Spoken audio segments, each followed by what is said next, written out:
esse povo de Moabe, quando eu olho para Ruth, eu acho tão lindo, né? O que a conversão faz na vida de uma pessoa.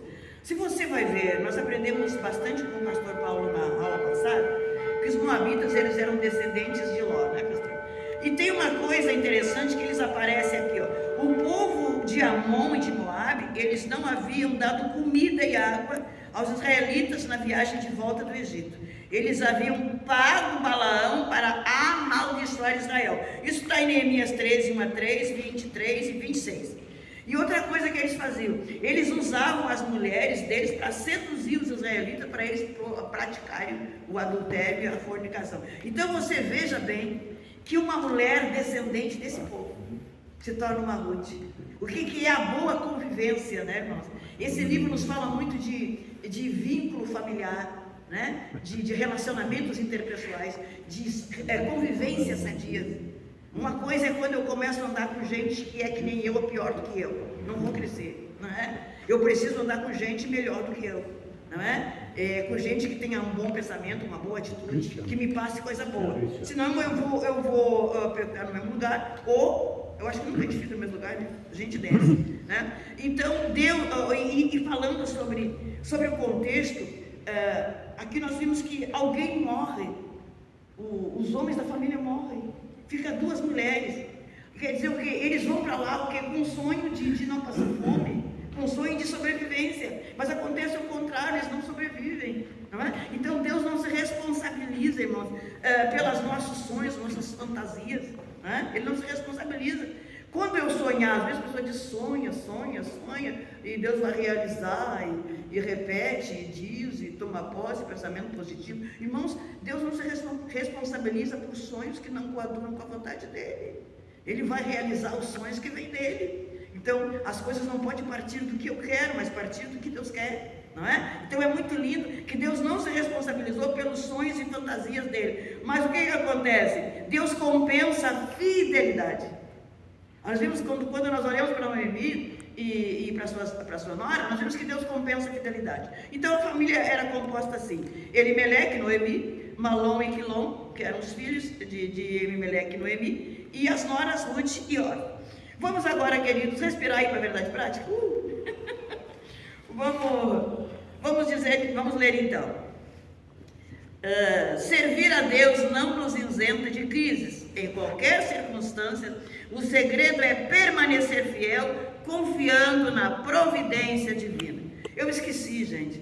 Vamos dizer juntos o nosso textual? E sucedeu que nos dias em que os juízes julgavam, houve uma fome na terra, pelo que um homem de Belém de Judá saiu a peregrinar nos campos de Moabe. Ele e sua mulher, seus dois filhos. Ruth, capítulo 1, versículo 1. Amém, glória a Deus. Vocês estão bonitos hoje, vocês falam muito bonito também, viu? Tá lindo.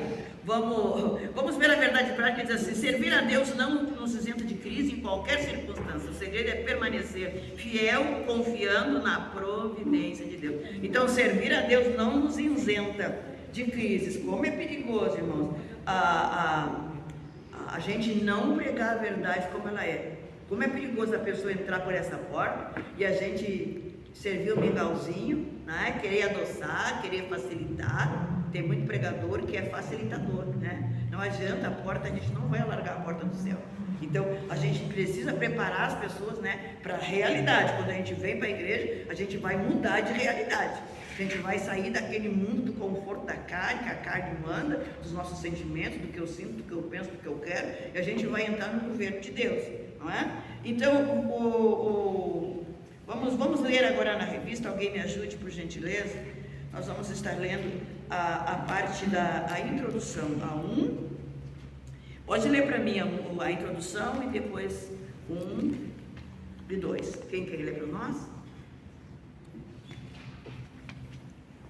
O livro de Ruth se destaca não apenas por sua beleza literária, mas principalmente pela profundidade espiritual de sua mensagem. Fonte de inspiração para os judeus e cristãos ao longo dos séculos, o livro narra uma história de amizade, amor e redenção. uma extraordinária demonstração de como o Todo-Poderoso trabalha em meio às crises para cumprir seus desígnios eternos. Ele transforma a tristeza em alegria, perdas em ganhos, derrotas em vitórias. Ruth nos apresenta Jeová Jiré, o Deus que provê. Gênesis 22, 14. Como se segue? Pode continuar. A organização do livro. Na Bíblia hebraica, o livro de Ruth pertence à terceira divisão ou secção do Tanakh, a Bíblia hebraica, que é composta apenas dos livros do Antigo Testamento na Bíblia cristã. Essa terceira secção é chamada de Ketuvim, ou hagiógrafos escritos.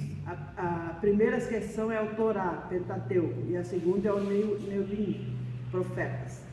Dentre os escritos, que são 11 livros, estão o Megilot, 5 rolos, livros curtos lidos publicamente nas festas judaicas anuais. Cântico dos Cânticos, Ruth, Lamentações, Eclesiastes e Esther.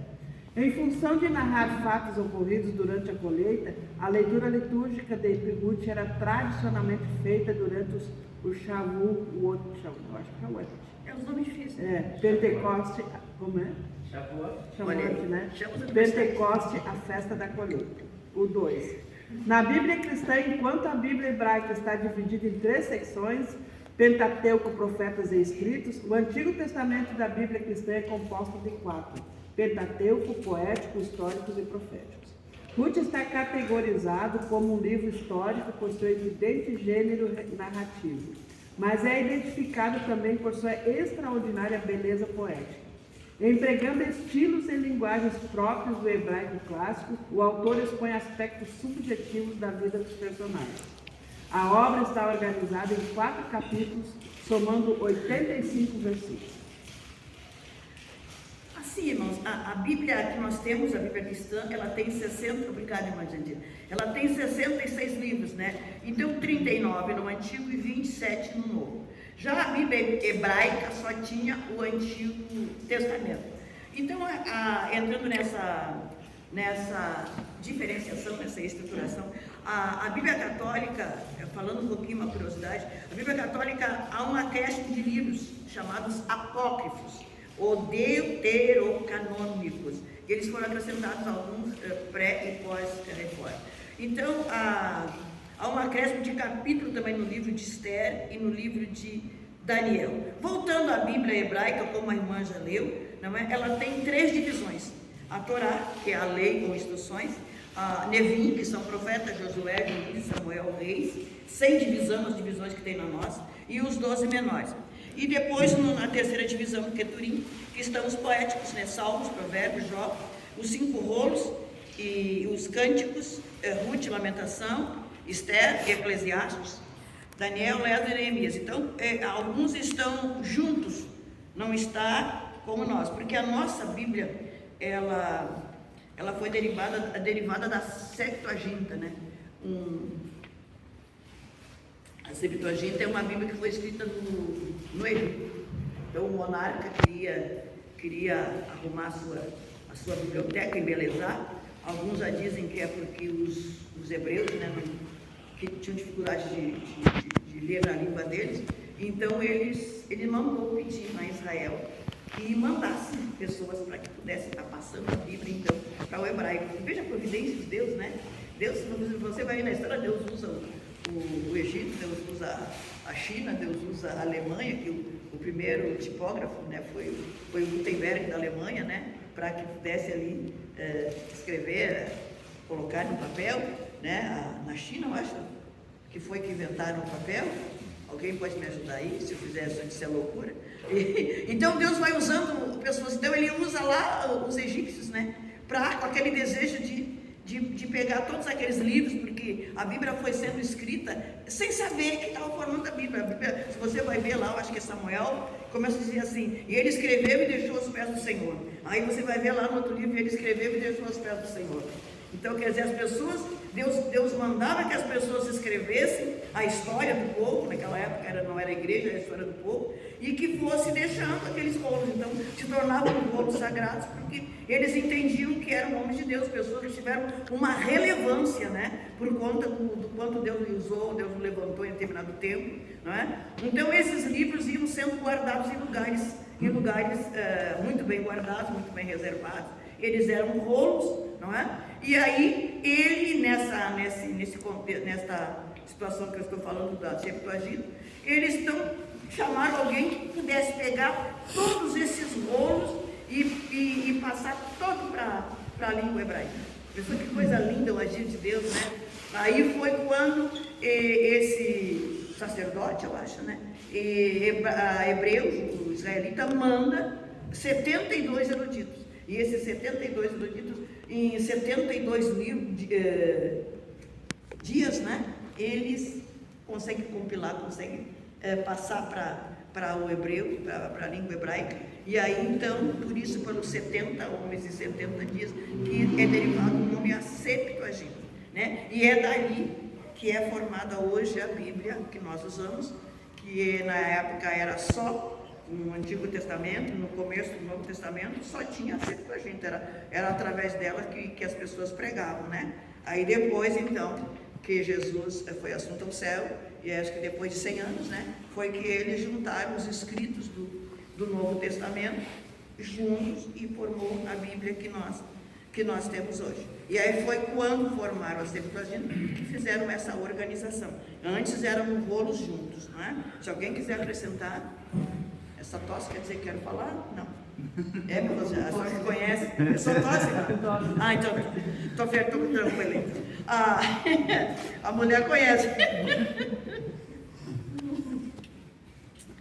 Então tá, indo adiante, Ruth e Esther, 2 livros com nomes, com títulos de nomes femininos. O nome de Ruth aparece no Novo Testamento também uma vez, né? Alguém sabe, poderia dizer aonde? Na genealogia. Isso, olha o microfone, mano. Na genealogia de Jesus, isso aí. Então vamos adiante. O livro de Juízes aparece 12 juízes. Eu peguei o nomezinho aqui para nós: Otniel, Eude, Sangá, Débora, Gideão, Torá, Jair, Jefté, Ebzan, Elon e Abinom. Mas a Bíblia mostra 14 juízes, porque depois desses, né, aparece então Eli e Samuel, que também era juiz. Israel não tinha um líder permanente. Olha, irmãos, como é complicado, né? E como isso afeta a igreja, a liderança. Diz que eles não tinham um líder permanente, então começou assim a coisa. Porque é tão bom quando a gente tem alguém liderando que tem uma visão de Deus, né? E então aqueles que gostam de Deus ficam felizes, os que não gostam ficam perturbados, mas a verdade é que a obra permanece, né? Como Deus quer. Agora, quando vem alguém que não tem intimidade com Deus, aí a coisa. Então eu me lembro de um tempo que os pastores eram muitos anos aí, aquele mesmo coisa. A gente ficava renegado, vai mudar. E a gente vem num tempo hoje que não sei se tanta mudança, né? E Juízes era assim. Então, o povo sofria por causa dessas mudanças, porque não é o sentido de mudar pessoas, não é? Mas as pessoas estão no mesmo espírito, né? Não é o espírito do João e da Maria, Maria tem que andar com o João com a Maria, mas todos andarem no espírito de Deus. Vocês vão entender? E assim, organizar, conseguir permanecer as coisas é difícil. Agora, degringolar é bem fácil. O livro de Juízes, se corrompe. O que nós vimos no livro de Juízes, irmão, a gente teve uma revista que a gente estudou, eu acho que era sobre os reis, né? Que falava muito sobre as dinastias. Aquele rei, Deus levantava, estava tudo por terra. Idolatria, confusão, perversidade. Aí Deus levantava um rei. Aquele rei se levantava na força do Senhor, na espada do Todo-Poderoso, e ele derrubava os altares, e ele organizava tudo, destruía a idolatria, e Israel começava a avançar. Aí ficava idoso, botava os filhos, e os filhos destruíam tudo que ele havia feito. Israel ficava por terra, aí o povo começava a clamar. Como é importante, irmãos, a igreja estar acordada e clamar ao Senhor. Quem é que pode prevalecer, não é? Se houver o clamor da igreja. O nosso problema é que nós não temos a união para clamar na mesma direção. a visão espiritual para nós ver no mundo espiritual a situação. Não como eu quero, mas como Deus quer. Então, nessa revista nós estudamos sobre as várias dinastias, que foi um fracasso para Israel. Aqui nós estamos vendo no livro de Juízes, essa sequência, vinha um juiz, o povo clamava, o povo jejuava, o povo orava, o povo dizia, Senhor, eu não estou conforme como está, nós somos o teu povo, nós queremos o Senhor, direcionamento de Deus, vamos ver para ti, nós temos promessas, Senhor. E aí Deus levantava o juiz. E aí ele ia lá e derrubava aquele povo, destruía aquele povo, derrubava os altares, a coisa avançava. Aquele juiz morria e o negócio de novo, né? Para baixo. A história do livro de Ruth, os estudiosos dizem que ela elevou uns 12 anos essa história, né? Do livro de Ruth. E outra coisa também, quem era o juiz dessa época? Então, a Ruth, sendo bisavó de Davi, dá-se para entender que esse juiz não era dos primeiros, né? Era um dos últimos juízes. Aí os estudiosos nos descobrem lá um juiz chamado Jair, entre 1126 a 1105 a.C., em Juízes 10, 3 a 5. Então, do capítulo 1 ao 4, o livro de Ruth tem 4 capítulos, né? Então, o que acontece? Nós entendemos que a Bíblia nos diz que eles ficaram, a família, 10 anos, né, em Moab. Tá. Vamos dar uma pincelada, então, nesse contexto geográfico, histórico, cronológico, as provas bíblicas. 10 anos, do capítulo 1 ao 18, nos mostra que eles ficaram 10 anos. Depois, vários meses na plantação de Boaz e na colheita, que seria meados de abril e de junho. Depois, um dia e uma noite na eira, Ruth 3, 1 a 18. E depois, um ano em Belém. Então, os estudiosos dizem que fecha 12 anos. Muito bem, vamos ler então, queridos, no 3, a autoria e data. Meu óculos está quase vencido, estou com dificuldade para ler. Autoria e data. Alguém pode ler para nós?